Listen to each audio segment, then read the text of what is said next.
Hey, delaying Medicare could cost you thousands of dollars in penalties. Most people are very confused still about when they enroll into Medicare for the first time, or if they're 65 and older, what penalties apply to them, exactly what the costs are. Today in this video, I'm going to walk you through exactly what you need to know. Stick around, I'll be back.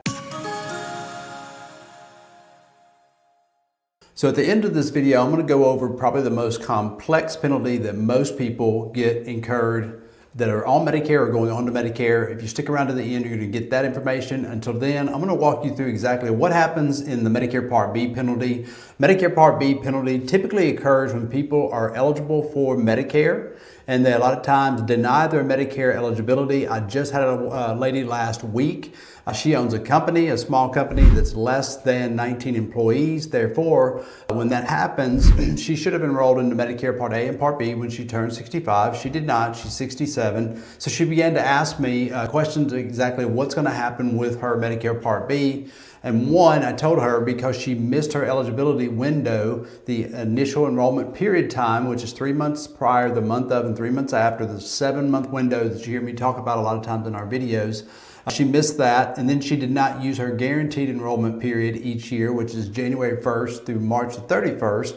She's going to have to wait until January, and then that's when we're going to walk her through the process to enroll into Medicare Part A and Part B. Now, the scary thing about that is there's two things that happens. One, she's going to have a Medicare Part B penalty assessed of 10% towards the national Part B premium average. So right now that's $185. So she's going to have 10% for every 12 months, which is going to be 24 months basically. She's going to have a 24% penalty added to that $185, or if there's an adjustment based on the cost of living that will occur every year, there's going to be an adjustment of her Part B premium going up. Therefore, she'll pay 24% based on whatever the Part B premium is. Now, the scary part is that she's on an employer-based plan with her company she owns, but Medicare Part A and Part B should be in first payer position. Well, because it's not, because she didn't enroll in Medicare, what's in second payer position is her employer-based plan. So if she has any catastrophic event occur, what will happen normally in this situation is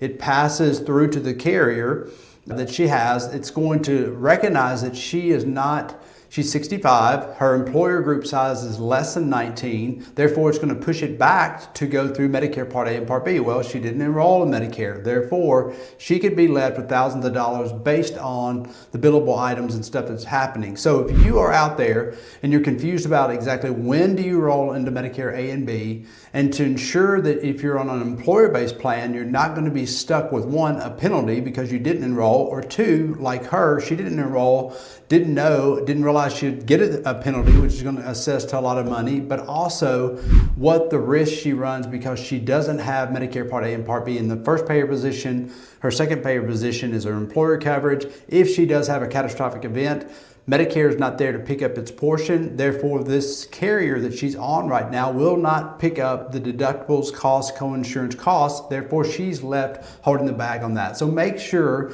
when coming off or going on to Medicare, you're enrolling into Medicare Part B correctly so you're not penalized on the 10%. So let's go over the Part D penalty. Well, every year the Part D penalty goes off the national Part D prescription premium average. This year that premium average is $36.78. So what that means is 1% towards the national prescription plan premium average is assessed for every month that you did not enroll into a Part D plan when you became eligible. Now, there's a lot of moving parts to the Part D coverage. There's a lot of moving parts to when you're supposed to enroll, and now there's even more because of the Inflation Reduction Act. A lot of employer-based plans that used to be considered credible coverage, that had credible health insurance and then Part D coverage, now is below that threshold and they are not considered credible coverage. So we're going to cover that in other videos and information about exactly what to look for when it comes to these changes going into 2026 and 2025 that's occurring right now. But you need to realize if you are on an employer-based plan and you're turning 65, you need to begin to ask questions like, is the coverage I'm on considered a credible base coverage for Part D? Because if not, and you work for 4 more years, or be like my mom, she worked until she was 78 years of age.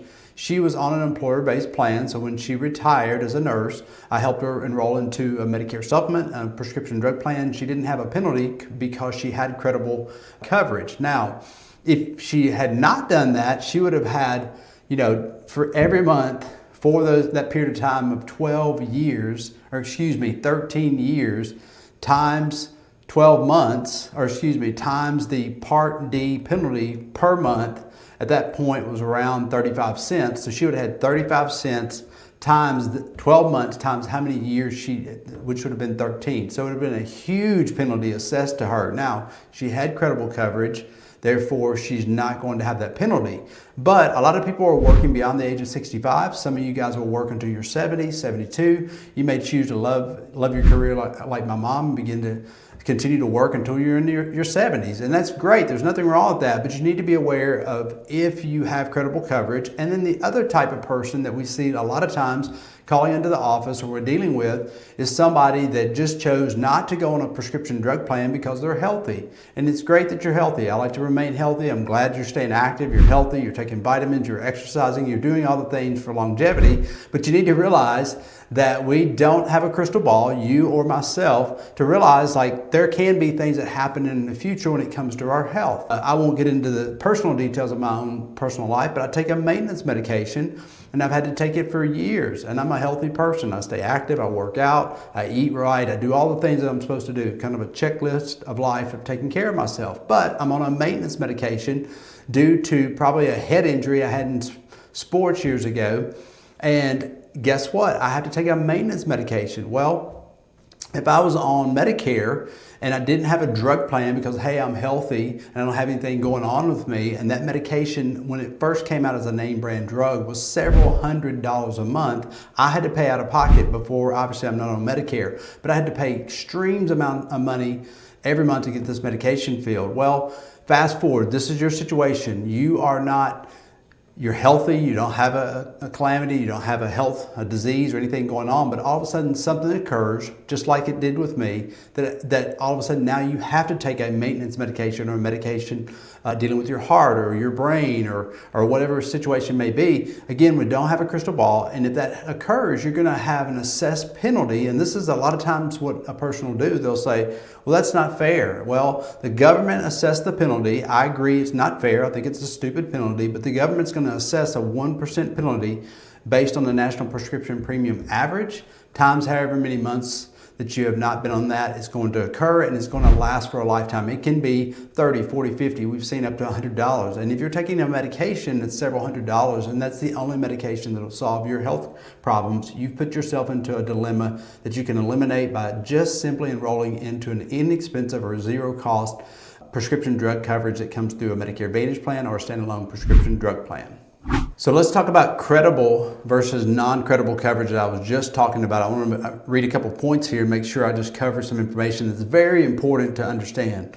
Drug coverage is good as or better than the standard Part D plan is what's considered as credible coverage. Now, the Inflation Reduction Act reduced the cost of medication. So now the max out of pocket for a plan right now is $2,000 for a drug plan benefit. So you have 3 stages, which you pay the deductible, if there is a deductible, the initial coverage stage, and then the catastrophic stage. So years previously, the max out was several $1,000s, and most prescription drug plans on an employer-based plan had a cap that was lower than that. So what that meant is that to be credible, it has to be deemed lower than what the max out of pocket or MOOP cost is for a prescription drug plan that's Medicare approved. Now that the cap is $2,000 and getting ready to move to $100 in 2026, you need to verify, is your coverage considered credible coverage with your Part D? That's very important. You may have credible coverage for health insurance, but your Part D benefit may not be considered credible coverage. And if not,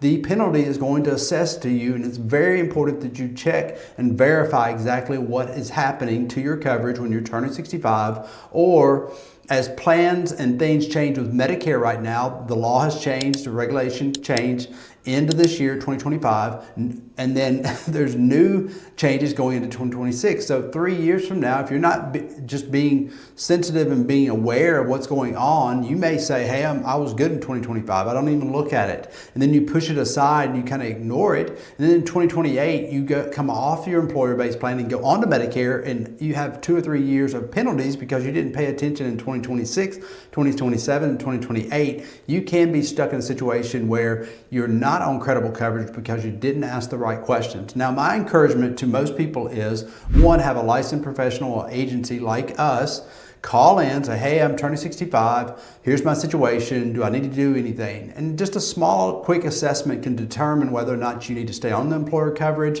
answer the questions, and eliminate any penalties for Part B to let you understand if you need to enroll into Part A. If you're paying into an HSA and you take Part A, guess what? 6 months prior, you should convert that HSA to an HRA, and then you can't contribute into it anymore, and then that basically eliminates any penalties. If you don't do that correctly, which a lot of times the HR managers and people that you're dealing with at your employer won't know some of the rules based on Medicare, and if they don't know, they're trying to help you, but they're not the proper guide to equip you with the right ability to make the right decision. You need to talk to a licensed professional like our agency or like somebody in your area that knows what they're doing. And a lot of times, most agents in this space will not know some of these moving parts. They just don't know the details. They don't have enough experience. They haven't dealt with enough people retiring. They may focus on a lot of fixed low income people for Medicare, Medicaid type plans, and they don't focus on retirees. So it's very important for you to get a professional that knows and understands credible and then non-credible coverage. So non-credible coverage, a lot of times will happen in smaller groups, insurable plans through smaller employer groups. Larger employer groups typically are going to have considerable, what would be credible coverage, and you're going to be okay. But again, you have to ask the questions. How to verify what you have. So if you'll look for your notice of credible coverage each September from your employer or union or whoever you're working for, within that credible coverage, there should be communication in there whether or not it's deemed credible coverage for your health and then credible coverage for your Part D. If it's not in there, you need to be able to ask questions. If you can't find it, ask your HR or benefits person that helps with your health insurance. So the HR team may have a benefits advisory group or a group benefits specialist or an agency like us that would specialize in people under 65 in group coverage. You need to go to them and you need to ask, hey, is my Part D considered credible coverage? And then is my health insurance considered credible coverage? Most times the health will be, sometimes the Part D will not be. Don't be left kind of standing out in the rain without an umbrella, making sure that you ask the right questions. Okay, so another great kind of thing that you need to remember and just know is if your coverage changes to a non-credible plan, you get a special enrollment period to join a Part D without penalty. So typically, generally this lasts for 2 months. And so what will happen sometimes, again, 2025, you may have credible coverage.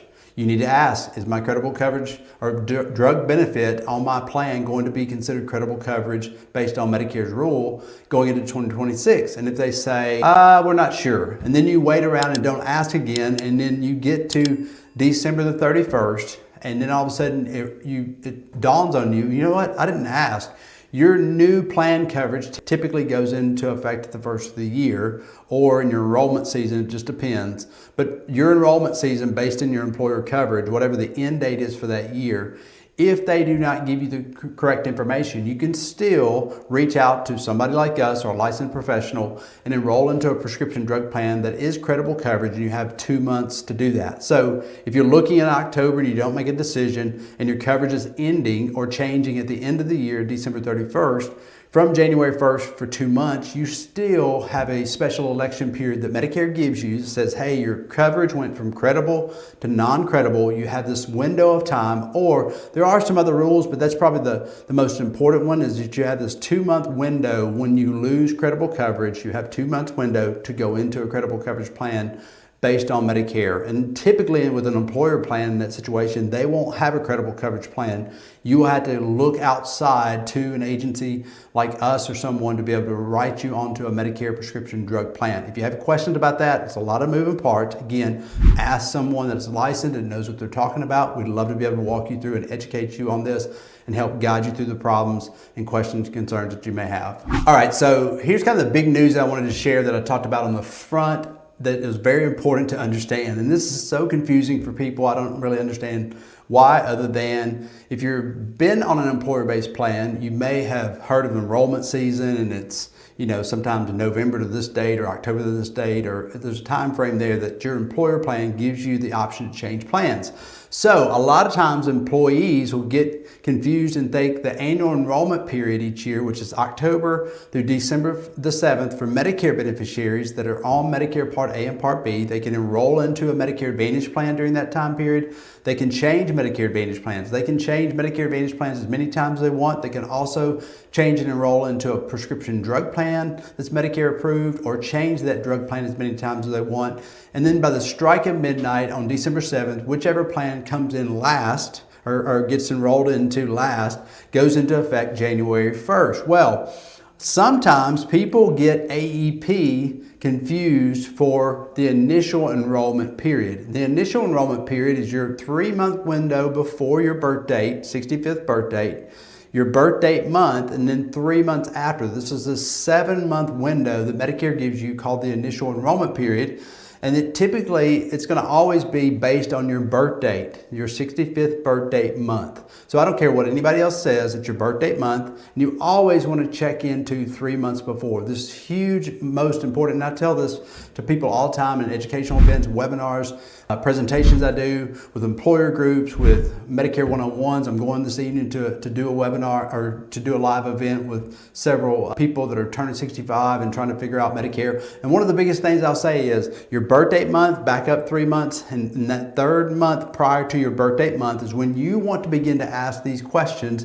What do I need to do? Do I need to do anything? I'm on an employer plan, I'm not on an employer plan, or what happens at my birth date month to eliminate any penalties or anything like that from happening. Now, the other thing is called the initial coverage election period. Your first chance to enroll in a Medicare Advantage plan typically overlaps your IEP once you have both A and B. The initial coverage election period confused with that initial election period. You see how that works? It's like IEP and ICEP, and there's all these acronyms. Again, what I want you to remember, and the important factor is your birth date month, 65th birth date month, 3 months period. You need to be educated on what your options are, ensuring that you're not going to be penalized for Part D penalties, Part B penalties, ensuring that you can either A, enroll into Medicare if you're self-employed. Like me, when I turn 65, I'm going to enroll into Medicare A and B, and I'm going to enroll into a Medicare health plan, and I'm going to have coverage with that. And your situation can change. There can be a situation all of a sudden that's like, hey, this is what I was planning a year before, but now all of a sudden, right before you're 65, life changes. You may decide to retire, and you're trying to figure out, what can I do without eliminating the penalties, eliminating the Part B penalties, the Part D, and then leaving yourself uncovered like this client of mine, or a new client that I'm going to have, did to herself. Smart lady, started a company, very successful, but didn't enroll into Medicare A and B. And so she does not have that in first payer position. She's going to pay the Part B penalty. And guess what? If something happens catastrophic, she could be left holding the bag for thousands of dollars. Don't allow that to be you. Guys, if you have any questions, you can always check out our Medicare Made Simple workshop below. Subscribe, share this video with your friends, especially those turning 65. Most people are so confused about the penalties. They're told things, sometimes it's not accurate. They're confused about when do I do what. Now, 3 months prior is always a time of my 65th birthday. 3 months before that, if I always ask questions, I'm never going to have penalties. And if you're talking to an educated person that knows what they're doing in the Medicare space like us, we're going to walk you through and answer those questions for you. Until next time, I'll see you on the other side.